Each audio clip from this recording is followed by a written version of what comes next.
إن الحمد لله نحمده ونستعينه ونستغفره ونعوذ بالله من شرور أنفسنا ومن سيئات أعمالنا من يهده الله فلا مضل له ومن يضلله فلا هادي له وأشهد أن لا إله إلا الله وحده لا شريك له وأشهد أن محمدا عبده ورسوله أما بعد فإن خير الحديث كتاب الله وخير الهدي هدي محمد صلى الله عليه وآله وسلم وشر الأمور محدثاتها وكل محدثة بدعة وكل بدعة ضلالة وكل ضلالة في النار. أعوذ بالله السميع العليم من الشيطان الرجيم من همزه ونفخه ونفثه. بسم الله الرحمن الرحيم. رب اشرح لي صدري ويسر لي أمري واحلل عقدة من لساني يفقهوا قولي.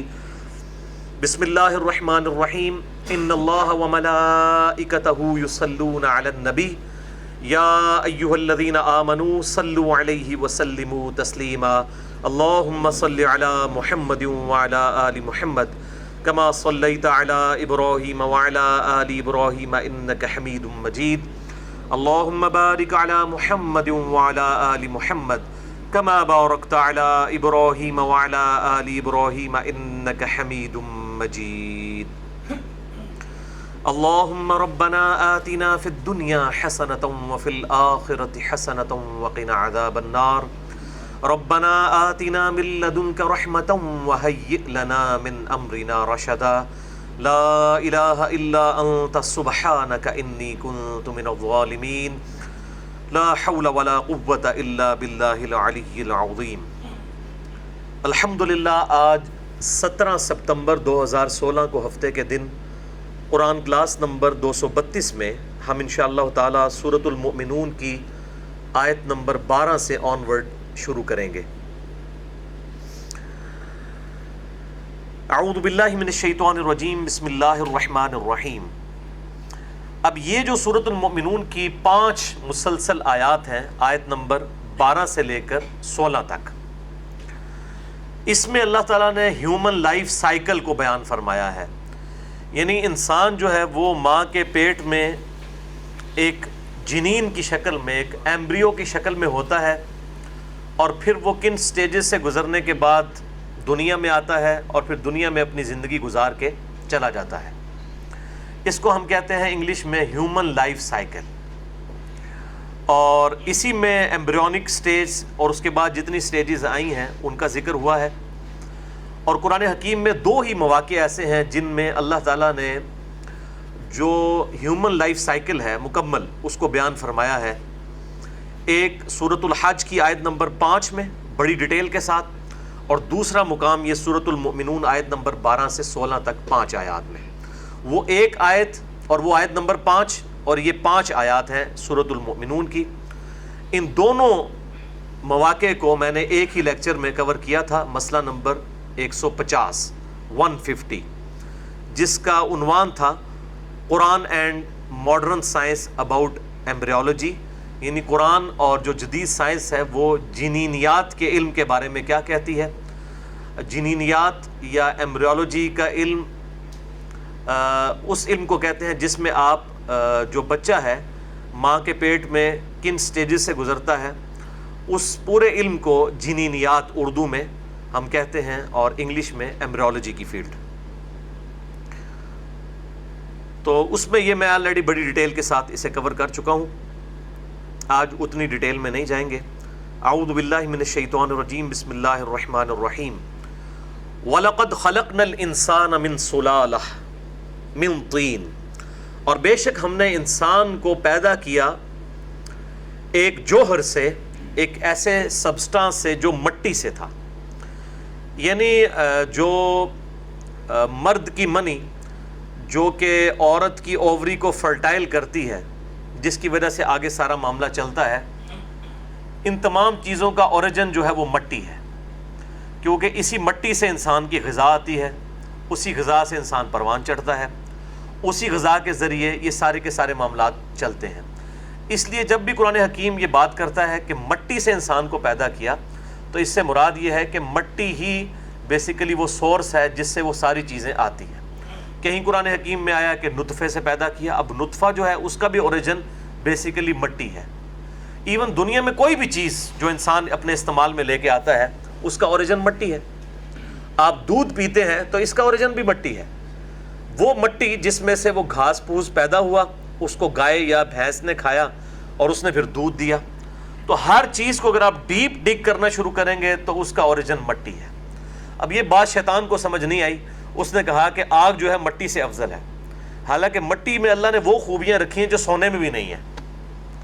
یعنی آپ ایک بیج کو اگر سونے میں کیا, دنیا کی اس سے بھی زیادہ اگر کوئی قیمتی دھات ہے پلاٹینیم, اس میں بھی ڈال دیں, اس میں سے کبھی بھی درخت نہیں نکلے گا. لیکن مٹی میں اگر آپ ایک بے قدر بیج بوتے ہیں 6 ارب گنا بڑا درخت بنتا ہے, اور کتنے لوگوں کی غذا کا سبب بنتا ہے. یہ پورے کا پورا نظام جو ہے زمین پہ, جو فوڈ سائیکل ہے, وہ سب کا سب مٹی کے اوپر ڈیپینڈنٹ ہے.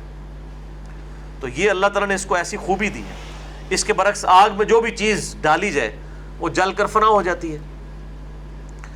تو اللہ تعالیٰ نے فرمایا کہ انسان کو بے شک ہم نے مٹی کے جوہر سے پیدا فرمایا. ثم جعلناہ نطفۃ فی قرار مکین, اس کے بعد ہم نے اس کو پانی کی ایک بوند نطفے کی شکل میں ایک بڑے مضبوط مقام پر رکھ دیا. وہ مضبوط مقام رحم مادر ہے, یعنی مدر کی یوٹرس, جس میں اللہ تعالیٰ اس جنین کی پرورش فرماتا ہے. ثم خلقنا النطفۃ علقہ, اس کے بعد اس نطفے کو ہم نے علقہ بنا دیا. یہ علقہ کا جو ورڈ ہے عربی میں, یہ 3 معنوں میں استعمال ہوتا ہے, اور بیک وقت تینوں معنی درست ہیں اس ایمبریو کی جو شکل و صورت ہے اس کے کانٹیکسٹ میں. علقہ کا ایک معنی ہے خون کی پھٹک, کلاٹ آف دا بلڈ, یعنی انیشل سٹیج کے اوپر جو ایمبریو ہے وہ دیکھنے میں ایک بلڈ کلاٹ کی طرح ہوتا ہے. دوسرا علقہ کا مطلب ہے سسپینڈڈ چیز, لٹکی ہوئی چیز. تو شروع میں یہ جو جنین ہے یہ رحم مادر میں جو ہے اس کی یوٹرس کی دیوار کے ساتھ سسپینڈڈ فارم میں ہوتا ہے, جیسا کہ جونک جو ہے وہ چمٹ کے تو خوراک حاصل کرتی ہے خون میں سے, اس طریقے سے یہ ماں کی جو رحم ہے یوٹرس اس میں چپکا ہوا ہوتا ہے.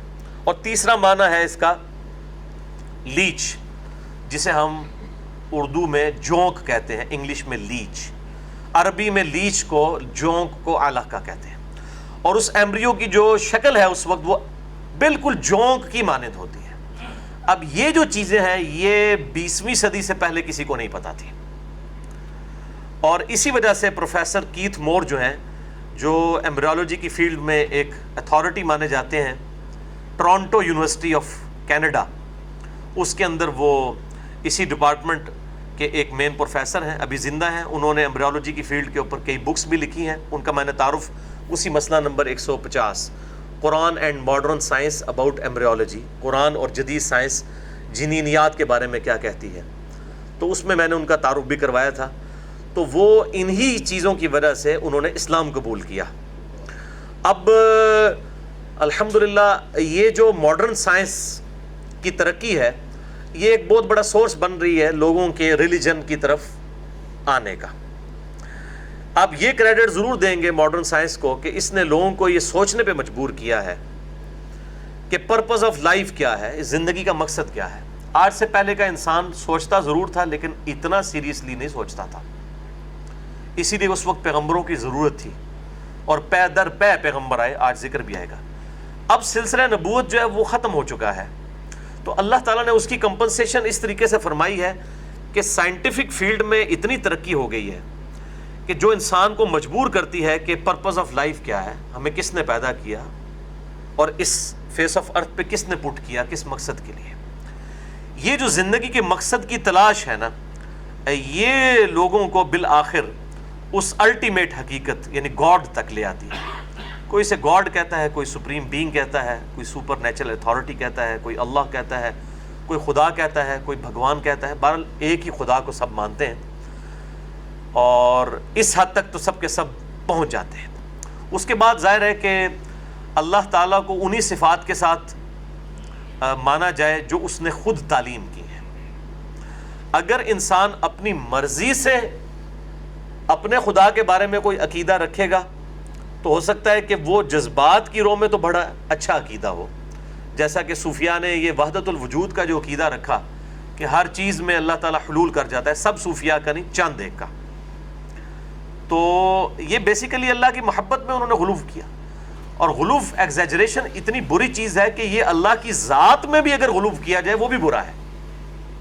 اب یہ اللہ کی ذات کے بارے میں ان کا غلو تھا، انہوں نے کہا ہم اگر رحمان کو عرش پہ مان لیں گے تو یہ اس کی توہین ہو جائے گی، اللہ تعالیٰ تو زمان و مکان سے پاک ہے، اللہ تعالیٰ تو کائنات میں سما ہی نہیں سکتا، تو یہ اللہ تعالیٰ کو محدود کرنا ہے، لہٰذا ہر چیز میں خدا ہے، ہر چیز میں خدا ہی کا روپ جو ہے وہ خدا ہی نے ہر چیز کا روپ دھارا ہوا ہے، جسے پینتھیزم یا ہماؤس کا عقیدہ کہتے ہیں. اسی کی بگڑی ہوئی شکل یہ وحدت الوجود کی شکل میں آئی. تو بیسیکلی اللہ کے بارے میں غلو کیا. اسی طریقے سے کوئی شخص کہتا ہے کہ مجھے اللہ تعالیٰ کو پہچاننے کے لیے کسی بھی شخصیت کی حاجت نہیں ہے، مجھے خود اللہ نے اتنی عقل دی ہے کہ میں اللہ کو پہچان سکتا ہوں. ٹھیک ہے، بیسک ڈیٹم لیول کے اوپر تو انسان کو اللہ کی شناخت ہوگی. اب اللہ تعالیٰ انسان سے چاہتا کیا ہے، اس کے لیے پھر اللہ تعالیٰ رول ماڈل کے طور پر پیغمبروں کو مبعوث کرتا ہے. اب کوئی شخص کہتا ہے نہیں، پیغمبر بھی مخلوق ہیں اور خالق اور مخلوق کے درمیان کسی واسطے کو ماننا یہ میرا دل نہیں مانتا، میرا تو ڈائریکٹ رشتہ اپنے رب کے ساتھ ہونا چاہیے، لہذا پیغمبروں کی کوئی ضرورت نہیں ہے. تو اب اگر اس طریقے سے کوئی جذبات کے ساتھ اللہ کے ساتھ اس طرح کی ایفیلیشن ڈیولپ کر لیتا ہے تو آن دا فیس آف آرگومنٹ تو یہ جذباتی طور پہ تو بڑی خوبصورت گفتگو ہے کہ جی میں تو کسی مخلوق کو بھی اللہ اور اپنے درمیان برداشت نہیں کرتا. لیکن کیا خدا کو بھی یہ منظور ہے؟ کیا اللہ تعالیٰ کا بھی یہی ماڈل ہے اپنی مخلوق کے لیے کہ وہ اس کو اڈاپٹ کریں؟ تو ایسا نہیں ہے. اسی لیے اللہ تعالیٰ نے رول ماڈل کے طور پر پیغمبروں کو بھیجا تاکہ پیغمبر جو ہے پریکٹیکلی وہ تمام اعمال اپنے کریکٹر کے ذریعے کر کے بتائیں کہ یہ چیزیں اللہ تعالیٰ کو ریکوائرڈ ہیں. تو یہ پرپز آف لائف جو ہے یہ ریلیجن آپ کو بتاتا ہے. دنیا میں جتنی بھی اخلاقیات اس وقت موجود ہیں سب کو آپ ڈیپ ڈگ کرنا شروع کریں تو ان سب کا اوریجن کوئی نہ کوئی ریلیجن نکلے گا. جتنی بھی ایتھکس ہیں یہ سب کے سب ریلیجن کی کتابوں سے نکلی ہے. انسان کبھی بھی ایتھکس ڈیولپ نہیں کر سکتا کیونکہ اگر کوئی قانون عورت بنائے گی تو وہ عورتوں کو زیادہ اپ لفٹ کرے گی، مردوں کو نیچے کرے گی، اور مرد بنائیں گے تو مردوں کو اپ لفٹ کر دیں گے، عورتوں کو نیچے کریں گے. صرف انسان کا خالق خدا جس نے اس کو کریٹ کیا ہے، جو اس کو سب کچھ عطا فرمانے والا ہے، جو اس کی ایک ایک چیز سے واقف ہے، جو اس وقت بھی انسان کو جانتا تھا جب انسان ایک بے قدر پانی تھا، پھر جنین کی شکل میں ان سٹیجز سے ہوتا ہوا ایک انسان بن کے نکلا. وہ اللہ سب سے بہتر سمجھتا ہے کہ مرد و عورت کے کیا حقوق ہونے چاہیے، ماں باپ کا جب ریلیشن شپ ہو اس کے درمیان بیلنس کیا ہوگا، بیوی کے کیا حقوق ہیں. یہ سب کی سب چیزیں خدا ہی بتا سکتا ہے کیونکہ اسی نے پیدا کیا ہے. الا یعلم من خلق وهو اللطیف الخبیر. کیا وہی نہ جانے گا جس نے تمہیں پیدا کیا اور وہ تو بڑا باریک بین ہے اور خبردار ہے. تو یہ چیزیں پھر لوگوں کو گاڈ کی طرف لے کے آتی ہیں، اور ظاہر ہے پھر ہر دور کے اندر اس طرح کے لوگ پیدا ہوتے ہیں. ڈاکٹر مورس بوکائل بھی ایک فرینچ سرجن تھے، انہوں نے بھی قرآن حکیم پہ جب تحقیق کی مسلمان ہوئے. تو یہ سب کی سب چیزیں اس وقت 20ویں اور 21ویں صدی کے اندر ماڈرن سائنس کی برکت سے لوگوں کو ریلیجن کی امپورٹنس کا زیادہ اندازہ ہوا ہے اور قرآن حکیم کے حقائق کھل کر سامنے آئے ہیں. اور اللہ تعالیٰ نے پہلے یہ بات ارشاد فرمائی تھی، سنریہم آیاتنا فی الآفاق وفی انفسہم حتی یتبین لہم انہ الحق. ان قریب ہم ان کی اپنی جانوں میں اور زمین و آسمان میں ان کو ایسی نشانیاں دکھائیں گے کہ ان کو یہ یقین ہو جائے گا یہ حق ہے، پرپسفل کتاب ہے. اور اسی وجہ سے اسلام جو ہے وہ پھیلا ہے. باقی مذاہب بھی پھیل رہے ہیں لیکن جس تیزی کے ساتھ اسلام پھیل رہا ہے اور کوئی مذہب اور کوئی ریلیجن جو ہے اس تیزی سے نہیں پھیل رہا. تو یہ ماڈرن سائنس کی برکتیں ہیں. مسئلہ نمبر 150 میں نے بڑی ڈیٹیل کے ساتھ اس کو بیان بھی کیا ہے. تو اللہ تعالیٰ فرماتا ہے ہم نے اس کو علقہ بنایا نطفہ سے، فلقنا العلقہ مضغہ، اور پھر اس علقہ لیچ لائک سبسٹینس جو دیکھنے میں ایک کلاٹ آف بلڈ بھی تھا اور سسپینڈڈ فارم میں جونک کی شکل میں، وہ چھوٹا سا جنین جس کو 20ویں صدی سے پہلے کوئی دیکھ نہیں سکتا تھا. یہ تو الیکٹرانک مائکروسکوپ کی انوینشن کے بعد یہ چیزیں سامنے آئی ہیں. اس سے پہلے لوگ دیکھ بھی نہیں سکتے تھے. اگر کوئی رحم کو چیر بھی لیتا تو اس کو نیکڈ آئی کے ساتھ اس ڈیٹیل کو نہیں دیکھ سکتا تھا. تو پھر ہم نے اس علقہ سے نطفہ سے علقہ، فلقنا العلقۃ مضغہ، اس علقہ سے پھر ہم نے گوشت کی بوٹی بنا دی، فخلقنا المضغۃ عظاما، اور پھر اس جو بوٹی تھی اس سے ہم نے ہڈیاں بنائیں، یعنی پہلے بوٹی بنی اور اس بوٹی سے ہڈیاں بنی۔ یہ جو ترتیب ہے نا، یہ تو سائنس سے پہلے کسی کو پتہ ہی نہیں تھی کہ یہ ترتیب ہے۔ پھر کیا ہوا؟ فَكَسَوْنَا الْعِظَامَ لَحْمًا، اور پھر ہم نے اس ہڈی کے اوپر گوشت چڑھایا۔ پہلے گوشت کا لوتھڑا تھا، اس سے ہڈی بنی، اور پھر ہڈی کے اوپر دوبارہ سے گوشت چڑھایا۔ ثُمَّ أَنشَأْنَاهُ خَلْقًا آخر، پھر اس کے بعد تو ہم نے کوئی اور طرح کی ہی تخلیق کی۔ اب یہ سائنس کی ڈومین سے باہر ہے، یہ تخلیق کیا ہے؟ یہ تخلیق ہے روح کا پھونکا جانا۔ اس لیے اللہ تعالیٰ نے اس کو ذکر ہی کسی اور انداز میں کیا ہے، انتہائی شاہانہ انداز میں، کہ اس کے بعد تو پھر ہم نے کوئی اور ہی تخلیق کر دی۔ یعنی 4 مہینے تک دیکھنے میں وہ ایک گوشت کا لوتھڑا تھا جس کے اوپر وہ چیزیں نمایاں ہونی شروع ہوئیں، اس میں زندگی تو موجود تھی، کسی حد تک جان بھی موجود تھی، لیکن وہ اپنی ایکٹیویٹیز کرنے کے قابل کس وقت ہوا؟ جب ہم نے اس کو ثم انشأناہ خلقا آخر، کوئی اور ہی اٹھان پھر ہم نے اسے اٹھایا، جو بخاری و مسلم کی متفق علیہ حدیث ہے کہ 4 جب مہینے گزر جاتے ہیں ماں کے پیٹ میں بچے کو، پھر اللہ تعالیٰ اس میں روح پھونک دیتا ہے۔ اور پھر مسئلہ تقدیر کے حوالے سے اس میں اور چیزیں بھی ہیں جو میں نے مسئلہ نمبر 103 104 A B C میں بیان کی ہیں۔ 7 گھنٹے کی گفتگو ہے انسان کی پیدائش کا مقصد اور مسئلہ تقدیر۔ فتبارک اللہ احسن الخالقین، تو کیا ہی بابرکت ہے وہ اللہ جو سب سے بہترین بنانے والا ہے۔ اب وہ سب سے بہترین بنانے والا، یہ روح والا معاملہ کوئی نہیں کر سکتا۔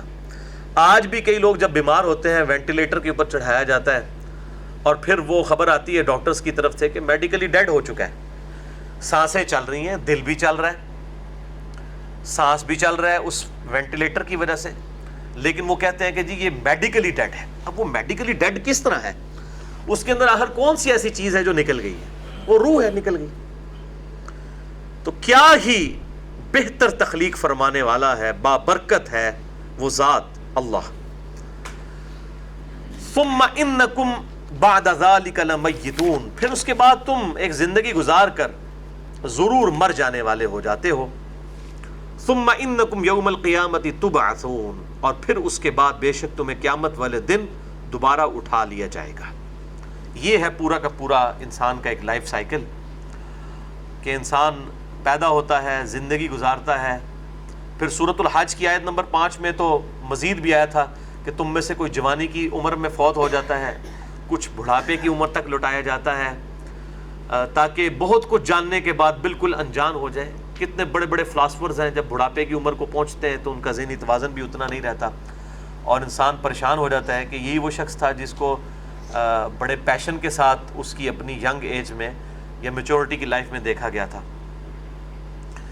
تو اس کے بعد پھر تمہیں دوبارہ اٹھائے گا۔ اب ظاہر ہے اس کے اندر امپلائڈ ہے کہ یہ سب کی سب چیزیں کسی مقصد کے لیے، یہ جو اللہ تعالیٰ نے سارا معاملہ کیا یہ کوئی کھیل تماشا نہیں ہے، بلکہ با مقصد ہے۔ وما خلقنا السماوات والارض وما بینہما لاعبین، ہم نے جو کچھ زمین و آسمان میں اور جو کچھ ان کے درمیان ہے کوئی کھیل کے لیے تو پیدا نہیں کیا۔ اس کے بعد تمہیں اٹھایا جائے گا، اٹھا کر پھر کیا ہوگا؟ حساب و کتاب۔ اور وہ اسی صورت کا جب کنکلوژن آئے گا نا سورۃ المومنون کا، تو وہ سخت ترین آیت آئے گی قرآن کی، افحسبتم انما خلقناکم عبثا وانکم الینا لا ترجعون، کیا انسان تو نے گمان کیا ہم نے تجھے ویسے ہی پیدا کر دیا اور تو نے مر کے ہماری طرف لوٹ کر نہیں آنا؟ یعنی دنیا میں فضول کام تو تم لوگ بھی نہیں کرتے ہو، اللہ نے اتنی سیریس کریشن یہ انسان کی شکل میں کی ہے، تو اس کا وہ مقصد تو ہے تمہیں لوٹ کے ہمارے پاس آنا ہے۔ تو لوٹ کر آنا ہے تو ظاہر ہے پھر تو الٹیمیٹ وکٹری کا دن ہے، یوم التغابن اسے کہا گیا ہے، جس کے نام پہ پوری سورت ہے، سورۃ التغابن۔ تغابن عربی میں کہتے ہیں ہار اور جیت کے فیصلے کا دن۔ یوم التغابن قیامت کے دن کو کہا گیا ہے کہ یہ وہ دن ہے جس دن جو جیتا وہ اس دن جیتا، جو ہارا وہ اس دن ہارا۔ اصل جیت یہ ہے کہ اس دن کوئی شخص جیت جائے، اور اصل ہار یہ ہے کہ اس دن کوئی شخص ہار جائے۔ تو یوم التغابن سے کہا گیا۔ وَلَقَدْ خَلَقْنَا فَوْقَكُمْ سَبْعَ طَرَائِقَ، اور بے شک ہم نے آسمان پر تمہارے سر کے اوپر 7 راستے بنا دیے. وَمَا كُنَّا عَنِ الْخَلْقِ الْغَافِلِينَ، اور ہم اپنی خلقت سے غافل نہیں ہیں. یعنی اللہ تعالیٰ فرماتا ہے ہم کوئی غافل نہیں ہے مخلوق سے. اب یہ جو ذکر آیا کہ یہ 7 اللہ تعالیٰ نے راستے بنا دیے ہیں، اب یہ آپ سمجھ لیں کہ اس کی ڈیٹیلز جو ہے اس وقت متشابہات میں ہی داخل ہے. یہ اب اللہ تعالیٰ کو پتہ ہے کہ اس کی حقیقت کیا ہے، یا وقت گزرنے کے ساتھ جب سائنس اپنے عروج کو پہنچ جائے تو پھر یہ بات پتہ چل سکتی ہے کہ یہ 7 راستے کون سے ہیں جو اللہ تعالیٰ نے بنائے ہیں. بہرحال سائنٹسٹ ہمیں فزکس کی فیلڈ کے جو لوگ ہیں وہ بتاتے ہیں کہ ایسے راستے آسمانوں میں موجود ہیں کہ اگر ان راستوں پر سفر کیا جائے تو ہزاروں سال کا جو سفر ہے وہ ایک سیکنڈ کے کتنویں ہزارویں حصے کے اندر بھی طے ہو سکتا ہے. اور یہ اب بلیک ہولز ایک پوری ایک سمجھ لیں علیحدہ سے ایک سائنس ہے. اب یہ 7 راستے کیا ہیں، وقت کے ساتھ ساتھ یہ بات کھلے گی. وَأَنزَلْنَا مِنَ السَّمَاءِ مَاءً، اور ہم نے آسمان سے پانی نازل فرمایا بِقَدَرٍ، ایک اندازے کے مطابق، یعنی جتنی ریکوائرمنٹ تھی اس کے مطابق. کیونکہ اگر ضرورت سے زیادہ بھی آ جائے تب بھی سیلاب آ جائے گا، وہ پانی مفید ہونے کی بجائے الٹا جو ہے مصیبت کا باعث بن جائے گا. فَأَسْكَنَّاهُ فِي الْأَرْضِ، پھر ہم نے اسے زمین میں ٹھہرا لیا. یعنی زمین اس پانی کو چوس لیتی ہے، اس کی وجہ سے تر و تازہ ہو جاتی ہے، پھر اس میں سے سبزے اور اس طریقے سے باغات اور کھیتیاں اور درخت اگتے ہیں. اور وہی جب ڈیپ لیول کے اوپر چلی جاتی ہے تو وہ پانی ہم پھر پورا سال استعمال کرتے رہتے ہیں. اور وہی پانی جو ہے وہ جب سمندروں کا پانی ایویپوریٹ ہوتا ہے تو یہ واٹر سائیکل ایسا ہے، ایویپوریشن کے بعد وہی پانی جو ہے وہ گلیشیئرز کی فارم میں جو ہے پہاڑوں کے اوپر گرتا ہے، پھر وہ سورج کی تپش سے پگھلتا ہے، اور پھر جو زمین کے سوتے ہیں انٹرنل اس میں سے بھی پانی ٹریول کرتا ہے، اور اوپر سے دریاؤں کی شکل میں ٹریول کرتا ہے. آپ کو حیرانگی ہوگی کہ یہ ہم جو ڈیمز کی بات کرتے ہیں، تربیلا ڈیم بھی دنیا کے چند بڑے ڈیمز میں سے ہے، اور ہمارے اس پنجاب کی سرزمین میں ہر سال سینکڑوں تربیلا ڈیم کے برابر ہم پانی زمین سے نکالتے ہیں جو ہم نے نہیں سٹور کیا ہوا. اللہ تعالیٰ نے اس کو کس طریقے سے سٹور فرما دیا ہے. تو یہ سارے کا سارا واٹر سائیکل ایک مقررہ جو ہے وہ اندازے کے مطابق چل رہا ہے. وَإِنَّا عَلَىٰ ذَهَابٍ بِهِ لَقَادِرُونَ، اور یقیناً ہم اس پانی کو مکمل طور پر لے جانے پر بھی قادر ہیں. جس طرح کہ کہا جاتا ہے کہ تیسری جنگ عظیم جو ہے وہ پانی کے اوپر ہوگی. جس طریقے سے جو ہے وہ انوائرمنٹ کے اندر یہ پولوشن کی وجہ سے بگاڑ آ رہا ہے، اور آپ کو پتہ ہے دنیا کے موسم بھی بڑی تیزی سے تبدیل ہو رہے ہیں، تو پانی کی قلت جو ہے مسلسل اس میں اضافہ ہو رہا ہے. تو اللہ تعالیٰ ہمارے ہم تو قادر ہیں کہ اس پانی کو لے جائیں. پانی کو لے جائے گا مطلب کیا ہے کہ پھر تو کوئی بھی ذی روح اس روئے ارض کے اوپر زندہ نہیں رہ سکتا، کوئی بھی جاندار. پانی تو زندگی ہے. فَأَنشَأْنَا لَكُمْ بِهِ جَنَّاتٍ، پھر ہم اگا لاتے ہیں اس پانی کی برکت سے تمہارے لیے باغات، من نخیل، کھجوروں کے، وَأَعْنَابٍ، اور انگوروں کے، لَكُمْ فِيهَا فَوَاكِهُ كَثِيرَةٌ وَمِنْهَا تَأْكُلُونَ، اس میں تمہارے لیے پھل بھی ہیں، ان کو تم کھاتے بھی ہو، اور کئی ایک فائدے اس کے اندر ہیں. وَشَجَرَةً تَخْرُجُ مِن طُورِ سِینَاءَ، اور وہ درخت جو کہ طور سینا پہ اگتا ہے، یعنی وہاں پر پرٹیکولر، ویسے تو یہ ہمارے علاقوں میں بھی پایا جاتا ہے، وہ زیتون، اس کی طرف اشارہ ہے جس کی اللہ تعالیٰ نے قسم بھی یاد فرمائی ہے، وَالتِّینِ وَالزَّیتُونِ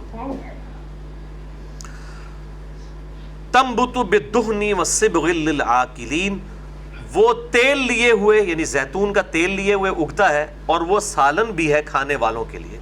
عرب کے لوگ تو بڑے شوقین ہیں، وہ تو بلکہ زیتون کا اچار بھی استعمال کرتے ہیں، زیتون کے پھل کو جو ہے وہ بلکہ ضروری سمجھتے ہیں کھانے کے دوران اس کو استعمال کرنا. اور ویسے بھی زیتون کے تیل کے اندر کئی ایک فائدے اور شفا ہے. وَإِنَّ لَكُمْ فِي الْأَنْعَامِ لَعِبْرَةً، اور بے شک تمہارے لیے غور و تفکر کا مقام ہے مویشیوں اور چوپایوں میں بھی. یعنی یہ ٹو تھنک، سوچنے کے لیے اللہ تعالیٰ نے یہ مویشی پیدا فرما دیے ہیں. نسقیکم مما فی بطونہا، ہم پلاتے ہیں تمہیں ان کے پیٹوں میں سے، یعنی دودھ. وَلَكُمْ فِيهَا مَنَافِعُ، اور اس میں تمہارے لیے اور بھی کئی نفع بخش چیزیں ہیں. کثیرۃ، کئی ایک. وَمِنْهَا تَأْكُلُونَ، اور انہی چوپایوں کا گوشت بھی تم کھاتے ہو. یہ جناب دودھ اتنی بڑی چیز ہے کہ اگر آپ اس پہ غور و تفکر کریں تو پوری انسانیت دودھ کے اوپر چل رہی ہے، بلکہ ہر جاندار. اگر دودھ ختم کر دینا تو کوئی بچہ بڑا نہیں ہو سکتا. اب یہ چاہے پاؤڈر والا دودھ ہو، چاہے وہ لیکوڈ دودھ ہو، یہ بہرحال یہ نیچرل ریسورسز سے ہی حاصل کیا جاتا ہے. پوری انسانیت اسی دودھ کے اوپر ڈیپینڈنٹ ہے. آپ دودھ دنیا سے ختم کر دیں کوئی بچہ بڑا ہی نہیں ہو سکتا. یعنی 2 سال تک تو پرٹیکولرلی اس کی جو افزائش ہے وہ دودھ کے اوپر ہی ہوتی ہے. اس کے بعد بھی پوری زندگی دودھ ہماری ضرورت ہے، چاہے وہ چائے کی شکل میں ہو، چاہے وہ آئس کریم کی شکل میں ہو، چاہے وہ کسی میٹھے کی شکل میں ہو. دودھ کی ضرورت انسان کو پوری زندگی رہتی ہے، اور انیشلی تو بہت زیادہ ضرورت ہے. اس وقت تو دودھ کے علاوہ اور کوئی غذا ہی آپ بچے کو دے نہیں سکتے. تو یہ بہت بڑا اللہ کا معجزہ ہے، اور اللہ تعالیٰ بار بار اس کا ذکر بڑے شد و مد کے ساتھ قرآن حکیم میں فرماتا ہے اس دودھ کا. اور آپ یہ دیکھیں یہ دودھ بڑے معجزانہ طور پہ پیدا ہوتا ہے. جب یہ بھینس کا جو تھن بھر جاتا ہے، اگر آپ اس کو اس وقت کاٹیں اس میں دودھ نہیں نکلے گا، خون ہی نکلے گا. یہ ایگزیکٹ اسی لمحات میں بن کے نکل رہا ہوتا ہے. یہ اللہ تعالیٰ کی طرف سے ایک خاص معجزانہ اس کی پیدائش ہوتی ہے دودھ کی. تو اللہ تعالیٰ فرماتا ہے یہ اس کے پیٹوں میں سے دودھ تمہیں پلاتے ہیں، اور اس میں تمہارے لیے اور بھی کئی فائدے ہیں، اور کھاتے بھی ہو تم. ان مویشیوں کو کھا بھی لیتے ہو. جب دودھ دینا بند کر دیں، بیمار ہو جائیں تو ذبح کر کے کھا بھی لیے جاتے ہیں. تو یہ سب کی سب غذا زمین سے آ رہی ہے. زمین کی خوراک سے ہی وہ جانور پرورش پاتے ہیں، ان میں سے ہم دودھ بھی حاصل کرتے ہیں اور گوشت بھی. وَعَلَيْهَا وَعَلَى الْفُلْكِ تُحْمَلُونَ، اور تم ان پر سواری بھی کرتے ہو، اور کشتیوں پہ بھی تم سوار ہوتے ہو. یعنی آپ کھا بھی رہے ہیں گوشت، دودھ بھی پی رہے ہیں، اور الٹا سواری بھی کر رہے ہیں، سواری کے طور پہ بھی یوٹیلائز کر رہے ہیں. بلکہ یہ جو ڈیٹیل سے سورۃ النحل قرآن حکیم میں 2 صورتیں ہیں جس میں اللہ تعالیٰ نے فزیکل فینومینا آف نیچر، جو قانون قدرت ہیں، اللہ تعالیٰ کی نعمتیں گنوائی ہیں. ایک سورۃ النحل اور دوسری سورہ روم. اور سورۃ النحل میں تو اللہ تعالیٰ نے فرمایا کہ یہ جو جانور ہیں یہ تمہارے لیے تو عزت کا باعث بنتے ہیں. جب تمہیں ان کو تم صبح چرانے کے لیے لے جاتے ہو، جب شام کے وقت لے کے آتے ہو، ان کی کھال سے تم اون حاصل کرتے ہو، اور ایک ایک چیز اس کی گنوائی ہے. اور پھر اس میں یہ بھی الفاظ ہیں کہ یہ تمہارا سامان ان جگہوں پہ بھی اٹھا کے لے جاتے ہیں کہ جہاں پر تم بڑی مشقت کے بعد بھی چاہو تو خود نہیں جا سکتے. ایون آج کے اس ماڈرن دور میں بھی کئی پہاڑی علاقے ایسے ہیں کہ جہاں پر سڑکیں نہیں بنی ہوئی اور پہاڑی راستوں پر انسان وزن اٹھا کے نہیں جا سکتا، وہاں پر خچروں کے ذریعے اور گدھوں کے ذریعے جو ہے وہ سامان اٹھایا جاتا ہے. اور یہ تو میں آپ کو بتا رہا ہوں پہاڑی علاقہ جات. اسی طریقے سے جو ریگستانی علاقے ہیں جن میں سفر کیا جاتا ہے، آج بھی بدو لوگ جب سفر کرتے ہیں اونٹ کے اوپر سفر کرتے ہیں. اور اونٹ کو اللہ نے ڈیزائن ہی اس طرح کا کیا ہے کہ یہ 1 مہینے تک بغیر پانی پیے زندہ رہ سکتا ہے. 1 مہینے تک پانی یہ اپنے پیٹ میں سٹور کر لیتا ہے. اب ظاہر ہے کہ اگر انسان جو ہے اونٹ کے اوپر اس کے پینے کا پانی بھی لا دے اور اپنے پینے کا پانی بھی لا دے 1 مہینے کا، پھر تو اونٹ جو ہے ٹور بیٹھا، وہ اپنا ہی نہیں چوک سکتا اتنا پانی. پورا ٹینکر آپ کو اس کے اوپر لادنا پڑے گا، تو آپ کو تو نہیں اٹھا کے جا سکتا. اور پھر اللہ تعالیٰ نے اس کی ایسی ریکوائرمنٹ پوری کر دی ہے کہ وہ اس کے پیٹ میں سٹور رہتا ہے. آپ بس اپنے پینے کا پانی جو ہے اس کے اوپر لاد لیں اور آپ ریگستان پہ بے فکر ہو کے سفر کریں. ورنہ ریگستان میں پانی تو نہیں ملنا، موت ہی موت ہے. 1 مہینے کا سفر اگر آپ کو کرنا پڑتا ہے، جیسا کہ یہ تو ابھی ماڈرن سائنس کی برکت سے یہ آسان ہو گئے ہیں معاملات، ادروائز آج سے تقریباً 100 سال پہلے تک تو انسانیت ہزاروں سال سے ریگستان میں جو ہے سفر کر رہی ہے اسی اونٹ کے اوپر. افلا ينظرون الى الابل كيف خلقت، کیا تم نے اونٹ کو نہیں دیکھا ہم نے کیسی تخلیق اس کو اٹھایا ہے. اب یہ ہمیں تو کبھی اس کا احساس ہی نہیں ہو سکتا. یہ تو جو ریگستان کے رہنے والے لوگ ہیں ان کو پتہ ہے کہ یہ اونٹ کتنی بڑی نعمت ہے. اور پھر اونٹ کا جو دودھ ہے اس کے اندر کینسر تک کے مرض کا علاج ہے. یہ اتنا افیکٹو دودھ ہے. اور پھر وہ دودھ بھی اللہ نے ایسا بنایا کہ وہ آپ سٹور بھی نہیں کر سکتے. وہ تازہ ہی آپ نے دھونا ہے. اسی لیے آپ یہ دیکھتے ہیں جگہ جگہ یہ اونٹ لے کے کھڑے ہوتے ہیں لوگ, اسی وقت دھو کے دیتے ہیں. وہ کوئی آپ کے ساتھ نیکی نہیں کر رہے ہوتے تازہ دودھ دینے کی, بیسیکلی دودھ خراب ہو جاتا ہے اونٹ کا, وہ سٹور ہو ہی نہیں سکتا, اس لیے وہ چند گھنٹوں کے لیے وہ ٹھیک رہتا ہے, وہ اسی وقت دھو کے دیتے ہیں. اب یہ دیکھیں کہ وہ چند گھنٹوں باہر نکلے گا, چند گھنٹوں کے لیے رہے گا, اور اگر وہ اونٹنی کے پستان میں رہے تو چاہے جتنی دیر مرضی رہے. آپ یہ تربوز دیکھیں, تربوز کی ڈھیریاں لگی ہوتی ہیں گرمیوں میں, 4-4 5-5 دن بلکہ 1-1 ہفتہ تک وہی تربوز پڑے ہوتے ہیں نا باہر. آپ اس میں سے کوئی ایک تربوز کاٹ لیں, 1 دن سے زیادہ نہیں نکالے گا. جب تک وہ اس خول کے اندر بند ہے 2 ہفتے بھی خراب نہیں ہوگا, چاہے فریج میں رکھے چاہے باہر پڑا رہے. اچھا اس خول کو کاٹ لیں تو کہتے ہیں جی آپ گرم جگہ پہ نہیں رکھ سکتے, اس کو ٹھنڈی جگہ رکھیں. بھئی خول کے اندر بھی تو گرم جگہ ہی تھی نا, اتنی موٹی اس کی چمڑی, اس کے اندر کوئی فریج تو نہیں لگا ہوا تھا, وہ گرمائش میں ہی تھا. لیکن کیا ڈیزائننگ ہے اللہ تعالیٰ کی. یعنی یہ ایک ایک چیز جو ہے نا انسان کو اس طرف ابھارتی ہے کہ انسان ان چیزوں کے اوپر تفکر کرے کہ یہ خود سے نہیں بنی, کسی کے بنانے سے بنی چیزیں. اور میں تو یقین کرے جب بھی کوئی فروٹ کاٹتا ہوں نا تو اس کے اوپر میں جب تفکر کرتا ہوں نا تو عقل میری جو ہے نا وہ معاف ہو جاتی ہے کہ ایک اتنے سے بیج سے اتنا بڑا تربوز, اور اس تربوز کے اندر پھر سینکڑوں بیج. ایک تربوز جو ہے آپ سمجھ لیں اس کے اندر کروڑوں تربوزوں کا ڈیٹا موجود ہے, جو آگے بیج ہیں پھر وہ ایک بیج بوئیں گے اس سے پھر کتنے تربوز, اور یہ پھر معاملہ ایک فیکٹوریل پرابلم ہے جو چلتا جا رہا ہے. تو اللہ تعالیٰ فرماتا ہے کہ ہم ان جو چوپائے ہیں ان میں سے تمہیں دودھ بھی پلاتے ہیں, ان کا گوشت بھی تم کھاتے ہو, ان پر سواری بھی کرتے ہو, اور کشتیوں پہ بھی تم سواری کرتے ہو. اب دیکھیں یہ ساری گفتگو کے بعد اب اچانک جو ہے وہ رخ بالکل کسی اور طرف چلا گیا ہے. قرآن حکیم اس طرح کی کتاب نہیں ہے کہ جس میں کچھ چیپٹرز ہوں اس حوالے سے کہ وہ ایک خاص چیپٹر میں ایک ہی ٹاپک ڈسکس ہو, ورنہ تو انسان بور ہو جائے.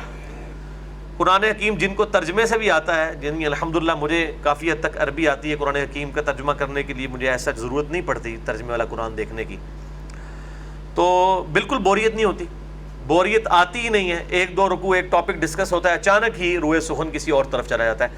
اب ساتھ ہی جو ہے وہ حضرت نوح علیہ السلام کا تذکرہ شروع ہو گیا. کہاں سے آپ دیکھیں, آپ بالکل ایک سٹیٹ آف مائنڈ دوسری چل رہی تھی, سائنٹیفک فیکٹس کے اوپر, انسان کی پیدائش اور یہ مخلوقات کے اندر معجزات کی باری, اور اب ساتھ ہی اللہ تعالیٰ نے قوم نوح کا ذکر فرما دیا, بیسیکلی یہ بتانے کے لیے کہ انسان کو پیدا کرنے کا کوئی مقصد ہے, اور رول ماڈل کے طور پر اللہ تعالیٰ پیغمبروں کو مبعوث کرتا ہے.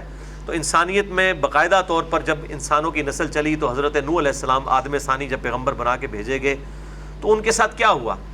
پھر اس کے بعد اللہ تعالیٰ جرنل فرمائے گا کہ جب جب کسی بھی قوم میں کوئی پیغمبر آیا اس کے ساتھ اس کے ماننے والوں نے ایک ہی طرح کا ایٹیچیوڈ کیا. ہمیشہ سے یہ ہوا کہ چند لوگوں نے بات مان لی, چند لوگ منکر ہو گئے. جنہوں نے بات مان لی ان کو کامیابیاں ملیں گی قیامت والے دن, اور جو لوگ انکاری ہوئے ان کے لیے آخرت کا عذاب ہے. وَلِعَوْذُ بِاللَّهِ تَعَالَى. وَلَقَدْ أَرْسَلْنَا نُوحًا إِلَىٰ قَوْمِهِ, اور بے شک ہم نے نوح علیہ السلام کو ان کی قوم کی طرف بھیجا. فَقَالَ يَا قَوْمِ اعْبُدُوا اللَّهَ, تو انہوں نے کہا کہ اے میری قوم عبادت کرو اللہ کی. مَا لَكُم مِّنْ إِلَٰهٍ غَيْرُهُ, نہیں ہے کوئی بھی الہ سوائے اس کے تمہارا. افلا تتقون, کیا تم ڈرتے نہیں ہو. یعنی جو تم خدا سے غافل ہو اور بت پرستی کے اندر مبتلا ہو, ان کی قوم بھی بت پرستی کے اندر مبتلا ہو چکی تھی. سورہ نوح ایک پوری سورت ہے, پارہ نمبر 29 کے اندر, اس میں پوری ڈیٹیل آتی ہے کہ انہوں نے قوم کے بزرگوں کے نام کے اوپر 5 بت بنا لیے ہوئے تھے. تو تم اللہ سے ڈرتے نہیں ہو, ایک اللہ ہے اس کی عبادت کرو. یہ تمام پیغمبروں کی دعوت ہے. سورۃ النحل کی آیت نمبر 36 میں کیٹاگوریکل مینشن ہوا, وَلَقَدْ بَعَثْنَا فِي كُلِّ أُمَّةٍ رَسُولًا أَنِ اعْبُدُوا اللَّهَ وَاجْتَنِبُوا الطَّاغُوتَ, اور بے شک ہم نے ہر قوم میں کوئی نہ کوئی پیغمبر مبعوث کیا ایک ہی بنیادی دعوت کے ساتھ کہ عبادت کرو اللہ کی, اور اللہ کے مخالف جتنی بھی ہستیاں گھڑی گئی ہیں ان کی نفی کرو. اگر اللہ کے مقابلے پر کسی نے پیغمبر کو کھڑا کیا تو پیغمبر کو پیغمبر کی حیثیت میں ضرور مانو, لیکن اس کے بارے میں جو ڈیوینٹی کلیم کی گئی اس کی نفی کرو. اس طریقے سے بتوں کی نفی کرو. فقال الملأ الذين كفروا من قومه, تو کہنے لگے ان کی قوم کے سردار جو کہ کفر پر اترے ہوئے تھے, یعنی جن کی نیت تھی کہ انہوں نے بات ماننی نہیں, ما ھذا الا بشر مثلکم، یہ تو نہیں ہے دیکھو تمہاری طرح کا ایک انسان، یرید ان یتفضل علیکم، یہ چاہتا ہے کہ تم پر کوئی فضیلت حاصل کر لے، یہ لیڈر بننا چاہتا ہے، تمہیں اپنا غلام کرنا چاہتا ہے۔ حالانکہ پیغمبر تو کبھی اس لیے نہیں آتے ہیں کہ وہ لوگوں کو اپنا غلام کریں، وہ تو دعوت یہی دیتے ہیں کہ خدا کی مانو، خدا کے بندے بن جاؤ۔ اب بیسیکلی قوم کے لیڈروں نے نا اپنے ماننے والوں کی مت اسی طریقے سے ماری ہوتی ہے، وہ اپنی عبادت کے درجے میں ہی لیڈرشپ کو لے کے چل رہے ہوتے ہیں، چونکہ ان کے دماغ کے اندر وہ فطور ہوتا ہے، تو وہ یہ سمجھتے ہیں کہ پیغمبر بھی اب جو اب آئے ہیں تو ہماری اب سرداری اسٹیک پہ لگ جائے گی۔ اب ظاہر ہے کہ پیغمبر کو جب کوئی بندہ خدا کا representative on the face of earth مانے گا، پھر سرداروں کی کہاں سے چلے گی؟ پیغمبروں کی تو عزت لوگ دل سے کرتے ہیں، باقی جو سردار ہیں، کوئی بھی لیڈر ہیں، ان کی تو لوگ وہ ہے ان کے شر سے بچنے کے لیے ان کی عزت کر رہے ہوتے ہیں۔ تو نوح علیہ السلام کے جو مخالفین سردار تھے، انہوں نے کہا کہ یہ تو اس لیے چاہتا ہے کہ تمہارا بڑا بن جائے اور یہ لیڈرشپ قوم کی سنبھال لے، یعنی ان کو بیسیکلی اپنی گدیوں کی فکر پڑ گئی، اور تمہاری طرح کا انسان ہے۔ اب بات سچی کر رہے ہیں، انسان تو تمہاری طرح کا ہے، اب دیکھنے میں تو انسان انہی کی طرح کا ہے، لیکن مرتبے میں تو ویسا نہیں ہے، اس کے پاس اللہ کی وحی آتی ہے، وہ اللہ کا پیغمبر ہے، زمین آسمان کا فرق ہو جاتا ہے اسی کی وجہ سے۔ اور سورہ بنی اسرائیل میں آیا کہ اگر زمین پر فرشتے آباد ہوتے تو ہم فرشتوں میں سے پیغمبر بناتے، جب انسان آباد ہے تو انسانوں میں سے پیغمبر ہوں گے۔ اب وہی بات یہ بھی کر رہے ہیں، وَلَوْ شَاءَ اللَّهُ لَأَنزَلَ مَلَائِكَةً، اگر اللہ نے کسی کو رسول بنانا ہوتا تو فرشتے بھیج دیتا۔ مَا سَمِعْنَا بِهَذَا فِي آبَائِنَا الْأَوَّلِينَ، ہم نے تو اپنے آباء و اجداد میں کوئی ایسی بات کبھی نہیں سنی ہے، کوئی نویں گلاں کرتا ہے نوح علیہ السلام، ہم نے تو کوئی ایسی بات، یعنی ایک غریب اوپر سے بدتمیز، ایک جاہل اور اوپر سے کانفیڈنس لیول آپ دیکھیں کہ ہم نے تو ایسی بات کوئی سنی نہیں ہے۔ آج بھی آپ کسی کو کتاب و سنت سے کوئی بات بتائیں نا، تو دین کی الف بے بھی نہیں جس کو آتی نا، وہ بھی بڑے اعتماد سے کہتے ہیں اسی تے آج تک نہیں سنی۔ وہ بھائی تو کتنا علم حاصل کیتا ہے قرآن و سنت کا، تو نہیں سنی آج تک گل؟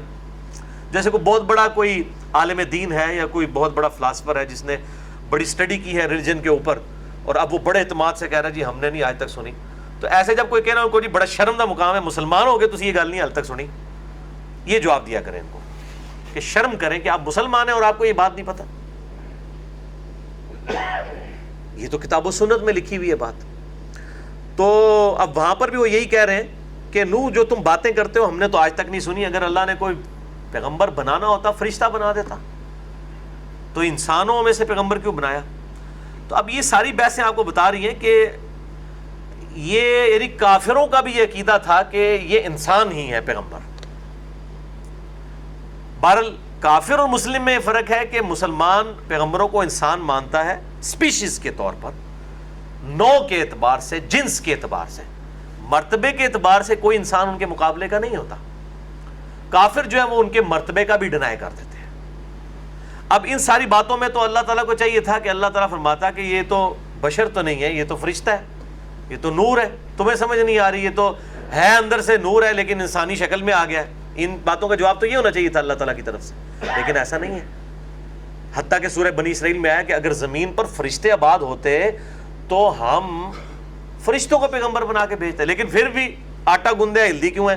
پھر انہوں نے یہ کہنا تھا کہ فرشتے کیوں پیغمبر بن کے آئے، اسی قرآن پاک میں ہی آتا ہے، اللہ تعالیٰ ماتا ہے پھر کسی اور شک میں ہی مبتلا ہو جاتے ہیں۔ فرشتے اگر پیغمبر بن کے آتے پھر یہ کہتے کہ جی یہ فرشتہ ہے، اس کو ہماری تکلیف کا کیسے اندازہ ہو سکتا ہے؟ انسان ہوتا تھا انہوں پوچھ دینا کہ جب بھوک لگتی ہے تو پھر ٹیڈش کیا ہوتا ہے، جب بھوک لگتی ہے تو پھر پیٹ پہ کیا گزرتی ہے، ایک فرشتے کو کیا پتا؟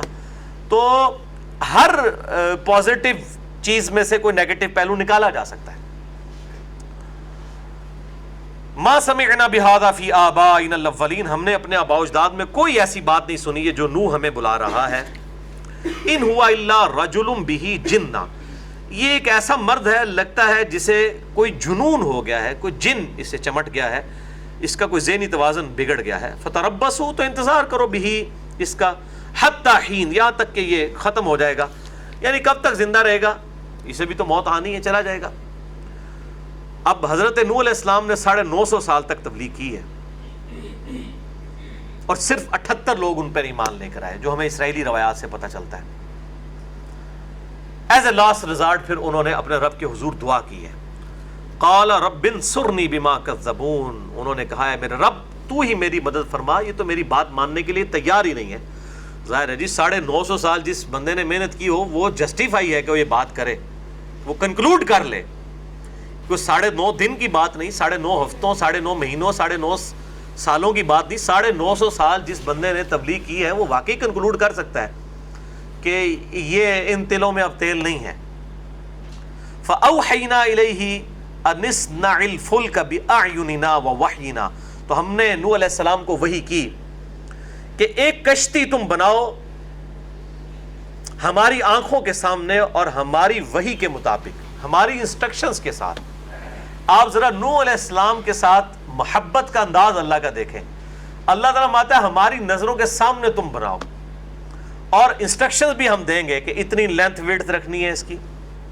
اس پہ ویسے ہالی ووڈ نے ایک فلم بھی بنائی ہے, میں نے اس کے کچھ کلپس دیکھے ہیں, کمال نوحہ کے نام سے, جس میں انہوں نے واقعی وہ کشتی بنا کے جس طریقے سے اسے فلمایا ہے.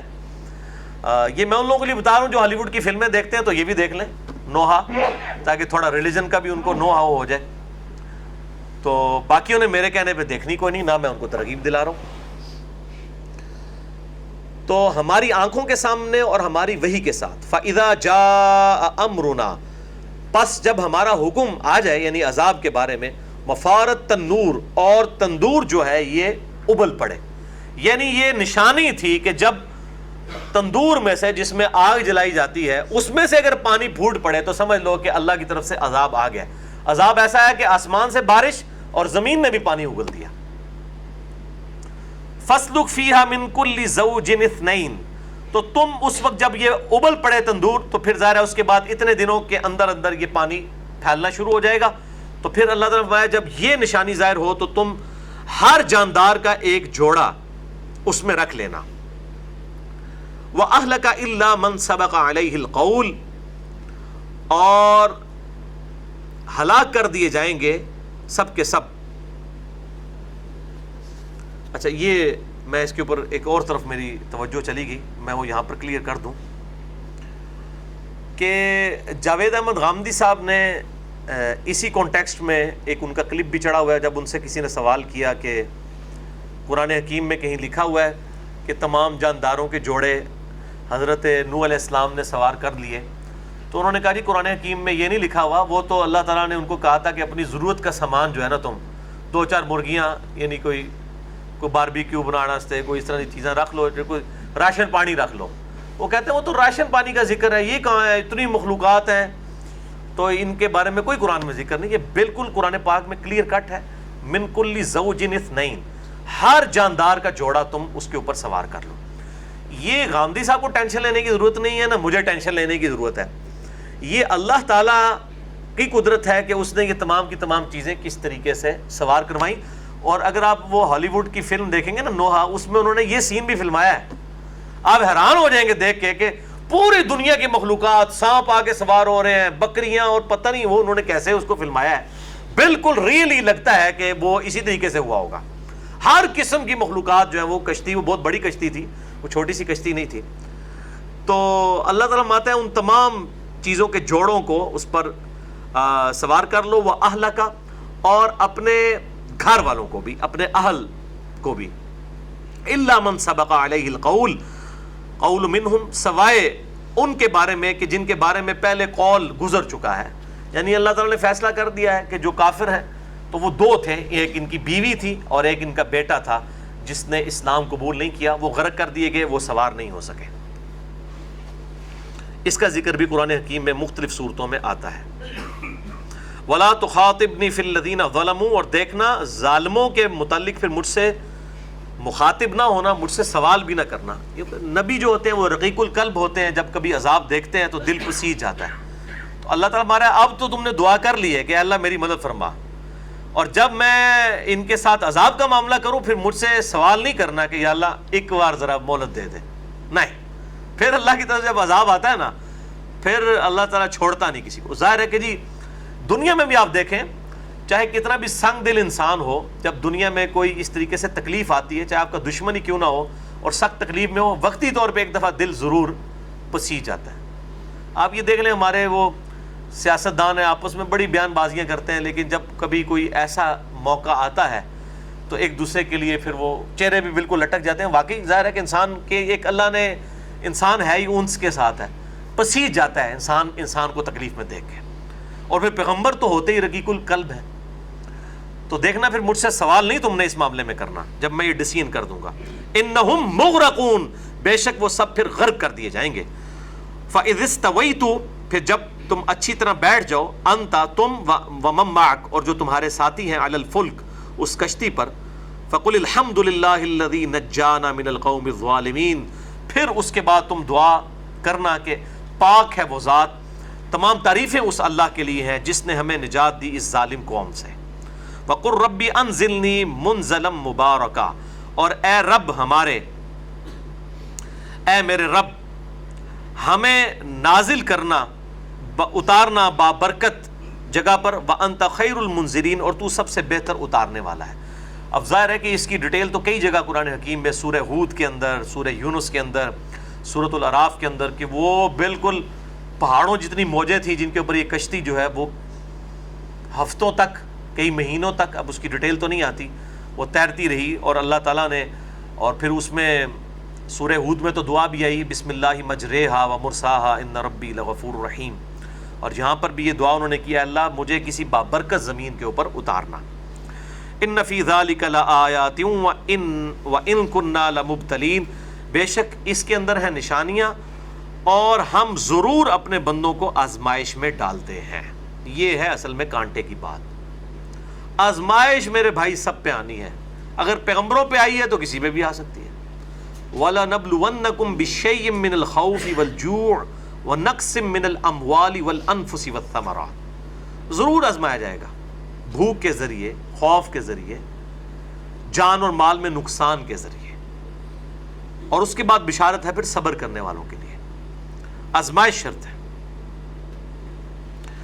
ثم انشأنا من بعدهم قرنا آخرین, اور اس کے بعد پھر ہم نے کئی ایک جو ہے جماعتیں پیدا فرما دی. یعنی قوم نوح ہلاک ہوئی, ہمیشہ سے ایسا ہی ہوا ہے کہ ایک قوم میں سے جب اہل ایمان بچائے جاتے ہیں اور کفار کو ہلاک کر دیا جاتا ہے, کچھ وقت گزرتا ہے تو اہل ایمان میں پھر دو گروہ پیدا ہو جاتے ہیں, ایمان والے اور منکر.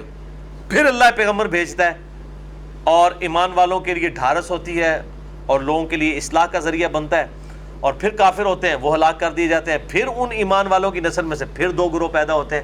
یہ سلسلہ چلتا جاتا ہے. اب وہ رسولوں کی دعوت, کمبائنڈ دعوت کا ذکر بڑی ڈیٹیل کے ساتھ آئے گا کہ تمام رسولوں کے ساتھ یہی ہوا, کچھ ماننے والے ہو گئے, کچھ انکاری ہو گئے. اس میں نے الگ سے رسولوں کے تعارف پہ, رسولوں کی تعداد کیا ہے, انبیاء اور رسول میں فرق کیا ہے, بڑی ڈیٹیل سے مسئلہ نمبر 114 ریکارڈ کروایا ہے اہل سنت پاک.com پہ. رسولوں کی دعوت, شیطان سے آخری ملاقات اور قبر کے 4 سوال, 3 نہیں 4 سوال, مسئلہ نمبر 114. تو اللہ تعالیٰ ماتا ہے پھر ہم نے اس کے بعد کئی ایک قومیں اٹھائیں. فَأَرْسَلْنَا فِيهِمْ رُسُولًا مِّنْهُمْ, اور ہم نے ان میں کئی رسولوں کو بھیجا. أَنِ اعْبُدُوا اللَّهَ, اسی دعوت کے ساتھ کہ عبادت کرو اللہ کی. مَا لَكُم مِّنْ إِلَٰهٍ غَيْرُهُ, اور نہیں ہے کوئی الہ اس کے سوا تمہارا. أَفَلَا تَتَّقُونَ, تو کیا تم اس شرک کے انجام سے ڈرتے نہیں ہو. وقال الملأ من قومه, تمام نبیوں کے ساتھ ایسا ہی ہوا کہ ان کی قوم کے سرداروں نے کہا, الذین کفروا, جو کفر کرنے والے تھے, وکذبوا بلقاء الآخرہ, اور آخرت میں اللہ کی ملاقات کے منکر تھے. واترفناہم فی الحیات الدنیا, اور ہم نے ان کو دنیا کی زندگی میں بڑی خوشحالی بھی دی تھی.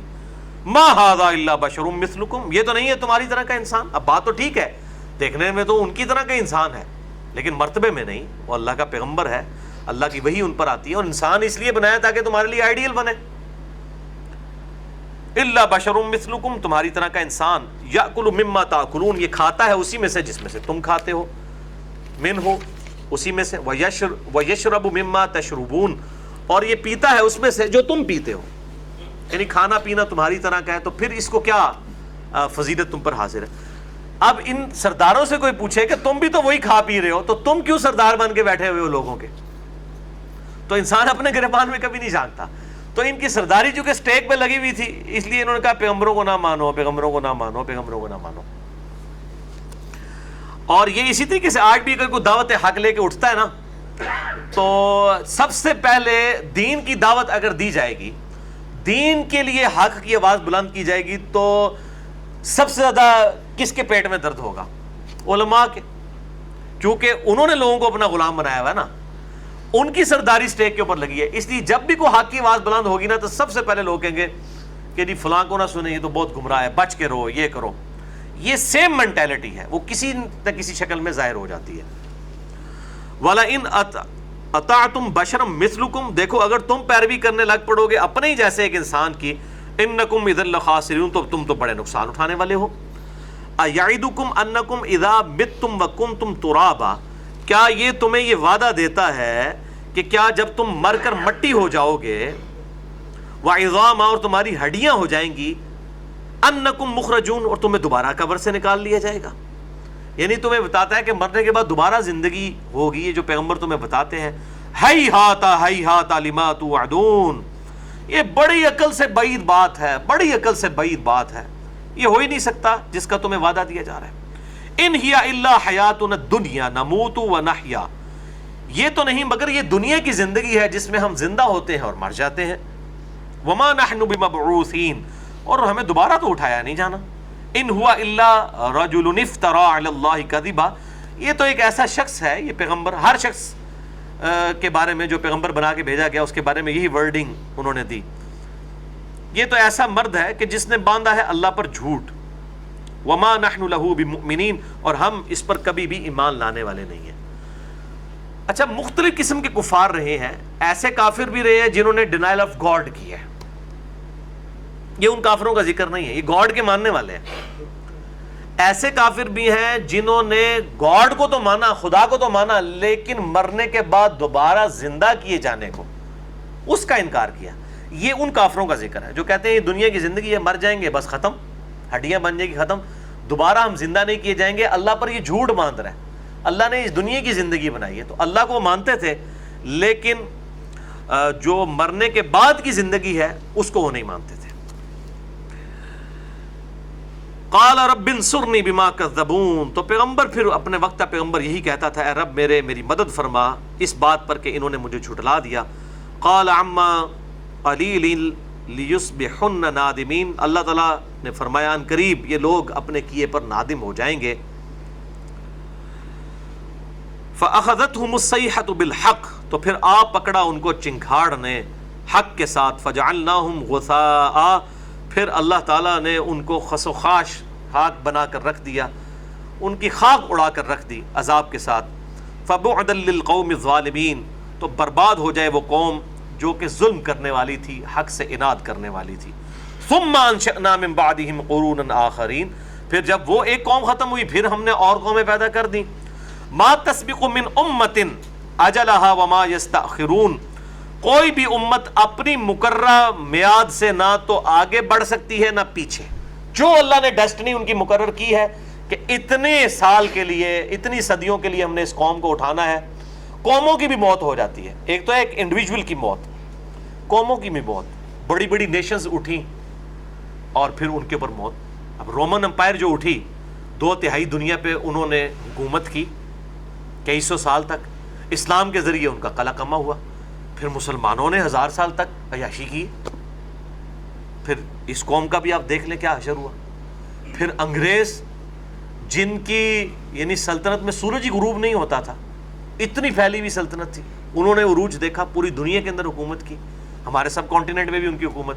پھر ان پہ بھی زوال آیا. آپ دیکھ لیں انگلینڈ کتنا ہے، ٹھیک ہے، پاکستان سے بھی چھوٹا ہے اس کا رقبہ، تو کہاں اتنی بڑی سلطنت. پھر رشیا اتنی بڑی دنیا پہ قبضہ کیا، ان کا زوال تو ہم نے اپنی آنکھوں کے سامنے دیکھا. تو اللہ تعالیٰ قومیں پیدا کرتا ہے، ان کو عروج دیتا ہے، پھر زوال. یہ ایک ہسٹوگرام یوں چلتی رہتی ہے، یعنی لائف سائیکل سٹارٹ ہوتا ہے، پھر اپنے ایپیکس کو، پھر ڈاؤن فال، پھر ختم. یہ ہر ایک چیز کے ساتھ ہوتا ہے لائف سائیکل کا معاملہ. تو کوئی امت بھی اپنی مقررہ میعاد سے آگے نہ بڑھ سکی نہ پیچھے. ثم ارسلنا رسولنا تترا، پھر ہم پے در پے رسولوں کا سلسلہ یوں فرماتے رہے. کلما جاء امۃ رسولها، جب کبھی بھی کسی بھی امت کے پاس ان کا رسول آیا، کذبوہ، انہوں نے اس کو جھٹلایا. فاتبعنا بعضهم بعضا، تو ہم بعض کو ایک دوسرے کے بعد ہم ہلاک کرتے رہے، وجعلناہم احادیث، اور ہم نے ان کو پھر اگلوں کی باتیں بنا کر رکھ دیا، بس داستانیں ان کی رہ گئیں، رسولوں کا انکار کرتے رہے، قومیں ہلاک ہوتی رہیں، اور ان کی داستانیں آج باقی ہیں کھنڈرات کی شکل میں۔ فبعدا للقوم لا یؤمنون، پس پھٹکار ہو اللہ تعالیٰ کی ان قوموں پر جو ایمان نہیں لاتے۔ ثم ارسلنا موسیٰ واخاہ ہارون، اس کے بعد ہم نے موسیٰ علیہ السلام اور ان کے بھائی ہارون کو بھیجا بآیاتنا، اپنی روشن آیات کے ساتھ، نشانیوں کے ساتھ، وسلطان مبین، اور واضح دلائل کے ساتھ، الی فرعون، فرعون کی طرف۔ اس کی بھی 300 سال کی حکومت تھی، اس پہ بھی زوال آنا تھا، تو اللہ تعالیٰ نے 2 اشخاص کو پیغمبر بنا کے بھیجا اور پوری ان کی امپائر ختم کروا دی۔ کتنی بڑی امپائر تھی، پیرامڈس ان کے آج تک موجود ہیں گیزا کے اندر، تو ان کو بھی ختم کروایا، اور اس شخص سے ختم کروایا جس کی زبان میں بھی لکنت تھی، اس کی پرورش بھی اس کے گھر میں کروائی۔ الی فرعون وملئہ، فرعون کی طرف اور ان کے سرداروں کی طرف۔ فاستکبروا وکانوا قوما عالین، تو انہوں نے بھی تکبر کیا اور بڑے سرکش لوگ تھے۔ فقالوا انؤمن لبشرین مثلنا، وہ کہنے لگے کہ ہم ایمان لیں اپنے ہی جیسے 2 انسانوں پر۔ وقومہما لنا عابدون، جبکہ ان کی قوم تو خود ہماری غلام ہے، یعنی بنی اسرائیل ہماری غلام ہے، اور اسی غلام قوم میں سے یہ 2 پیدا ہوئے ہیں، اور یہ کہتے ہیں کہ نہیں بنی اسرائیل کو آپ ہمارے والے کر دو، یعنی غلاموں کی کیا اوقات۔ اب یہ اس قسم کی وہ گفتگو کرتے تھے، یہ ہمارے جو ہے ان کے، یہ ہمارے عابدون، اچھا یہ عابدون کا ترجمہ میں نے غلام کیا ہے، وہ عبادت تو نہیں کرتے، بنی اسرائیل ہے تو مطلب موحدین تھے، لیکن وہ حکومتی طور پہ تو ان کے غلام تھے۔ تو یہ جو حکومتی شرک ہے، شرک فی الملک، یہ بھی شرک کی ایک فارم ہے کہ انسان جو ہے وہ عبادت تو خدا کی کر رہا ہو، لیکن ایسی حکومت کے تابع رہ رہا ہو کہ جس کے قوانین اسلام کے خلاف ہوں، تو کسی نہ کسی درجے میں یہ بھی شرک کی کیٹیگری میں فال کرتا ہے۔ اس کو بدلنے کی کوشش کرنی چاہیے، اور انڈر پروٹیسٹ ایسے سسٹم کے اندر رہنا چاہیے، یعنی اس کے ساتھ اس طریقے سے آپ کی جذباتی وابستگی نہ ہو، بلکہ اس کو چینج کرنے کا جذبہ ہو، تو تب کوئی چھٹکارے کی صورت قیامت والے دن بن سکتی ہے۔ فَكَذَّبُوهُمَا، تو پس انہوں نے ان دونوں کو جھٹلایا، فَكَانُوا مِنَ الْمُهْلَكِينَ، تو وہ بھی برباد کر دیے گئے، ہلاک ہو جانے والوں میں ہو گئے۔ وَلَقَدْ آتَيْنَا مُوسَى الْكِتَابَ لَعَلَّهُمْ يَهْتَدُونَ، اور ہم نے بے شک موسیٰ علیہ السلام کو کتاب عطا فرمائی تھی ان کی قوم کی ہدایت کے لیے۔ وَجَعَلْنَا ابْنَ مَرْيَمَ وَأُمَّهُ، اور ہم نے ابن مریم یعنی عیسیٰ علیہ السلام کو اور ان کی ماں کو بھی آیہ، اپنی قدرت کی نشانی بنایا تھا۔ وَآوَيْنَاهُمَا إِلَىٰ رَبْوَةٍ ذَاتِ قَرَارٍ وَمَعِينٍ، اور ہم نے ان کو ایک بلند مقام پر آباد کیا تھا، جو رہائش کے قابل جگہ تھی، جہاں پر چشمے بھی رواں تھے، یعنی وہ شروع میں اس کا ڈیٹیل سورہ مریم کے اندر ڈیٹیل آتی ہے۔ تو یہی وہ لفظ ہے ربوہ، جس سے یہ قادیانیوں نے اپنی اس جگہ کا نام ربوہ رکھا ہے، یعنی ایک بلند مقام۔ یا ایھا الرسل کلوا من الطیبات، اے اللہ کے پیغمبروں کھاؤ پاکیزہ چیزوں میں سے، وَاعْمَلُوا صَالِحًا، اور اچھے کام کرو۔ اب یہ دیکھیں پیغمبروں کو حکم ہو رہا ہے کہ انہوں نے بھی شریعت کی پاسداری کرنی ہے، یہ نہیں ہے کہ پیغمبر لوگوں کو نصیحت کریں گے اور خود وہ ان باؤنڈریز سے آزاد ہیں، ایسا نہیں ہے۔ انی بما تعملون علیم، بے شک میں دیکھ رہا ہوں جو کچھ تم اعمال کر رہے ہو، ان سے خوب واقف ہوں۔ وَإِنَّ هَٰذِهِ أُمَّتُكُمْ أُمَّةٌ وَاحِدَةٌ، اور دیکھو یہ جو تمہارا دین اور یہ تمہاری امت ہے وہ ایک ہی ہے، یعنی ایک ہی اللہ ہے۔ یہ تمام پیغمبروں کی دعوت بھی ایک ہے، وہ ایک ہی خدا کی طرف بلاتے ہیں، چاہے کرسچنز ہوں، جیوز ہوں، مسلمان ہوں، سب کے سب ایک ہی خدا کے ماننے والے ہیں۔ انیشلی تو سب کے سب ایک خدا کے ماننے والے تھے، پھر وقت کے ساتھ جب پیغمبروں نے کا انکار انہوں نے کیا تو یہ کفر کی طرف چلے گئے۔ بہرحال as far as God is concerned تو سب کے سب مانتے ہیں۔ یا اہل الکتاب تعالوا الی کلمۃ سواء بیننا وبینکم، اہل کتاب آؤ اس بات پر ہم کامن ہو جائیں، اکٹھے ہو جائیں جو ہم میں اور تم میں کامن ہے۔ اللہ نعبد الا اللہ، کہ ہم عبادت نہ کریں مگر اس ایک اللہ کی، اور ہم آپس میں ایک دوسرے کو اپنا رب نہ مان لیں۔ اور اے نبی صلی اللہ علیہ وسلم اگر یہ روح گردانی کریں تو تم فرماؤ ہم نے تو سر تسلیم خم کر دیا ہے اپنے رب کے حضور۔ سورہ آل عمران کی آیت نمبر 64 ہے یہ. تو یہ امت سب کی سب ایک ہے. وَأَنَا رَبُّكُمْ فَاتَّقُونَ، اور میں ہوں تمہارا رب پس مجھ سے ڈرو. تو سب کے سب ریلیجن کی اوریجن ایک ہے، لیکن پھر کیا ہوا؟ فَتَقَطَّعُوا أَمْرَهُمْ بَيْنَهُمْ زُبُرًا، لیکن بعد میں لوگوں نے اس دین کی وحدت کو پارا پارا کر دیا، اس کو توڑ دیا اختلاف کے ساتھ. كُلُّ حِزْبٍ بِمَا لَدَيْهِمْ فَرِحُونَ، اور ہر ایک فرقہ اس پر خوش ہے جو اس کے پاس ہے. یہ بڑی اہم آیت ہے سورۃ المومنون کی، آیت نمبر 53.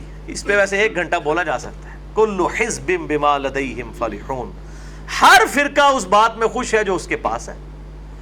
یعنی اہل تشیع اس بات میں خوش ہے کہ چونکہ اہل بیت جو ہے ان کی محبت ایمان کا حصہ ہے، ہم نے اہل بیت کو پکڑ لیا، اب ہم باقی جو مرضی کرتے رہیں معاف ہے. اہل سنت نے جو ہے وہ یہ سمجھ لیا کہ جی صحابہ کرام علیہم رضوان کا ادب یہ اصل چیز ہے، ہم نے یہ پکڑ لیا تو سب کچھ اس کے اندر شامل ہے. پھر ان کے آگے آف شوٹس اگر آپ دیکھنا شروع کریں، بریلویوں نے سمجھا کہ عشق رسول، محبت رسول ہی اصل چیز ہے، پھر اس میں انہوں نے جو غلو کیا وہ کرنا تھا ان کا، باقی چیزیں چھوڑے.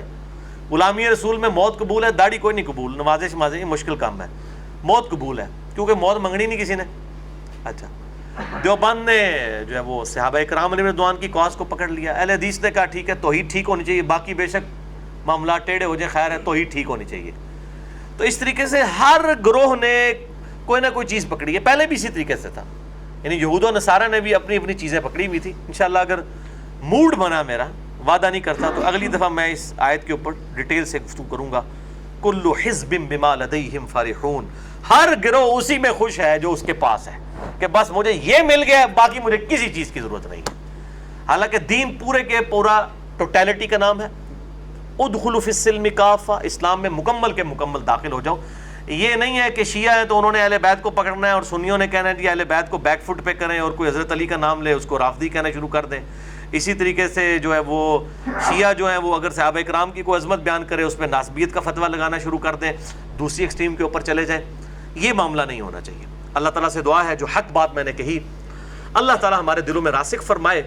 اگر جذبات میں میرے منہ سے کوئی غلط بات نکل گئی تو اللہ تعالیٰ ہمارے دلوں سے محو کر دے. ہمیں کتاب و سنت کی تعلیمات پر عمل کر کے دوسرے بھائیوں تک پہنچانے کی توفیق عطا فرمائے. سبحانک اللہم و بحمدک، اشہد ان لا الہ الا انت، استغفرک و اتوب الیک، وما علینا الا البلاغ المبین. جزاکم اللہ خیرا.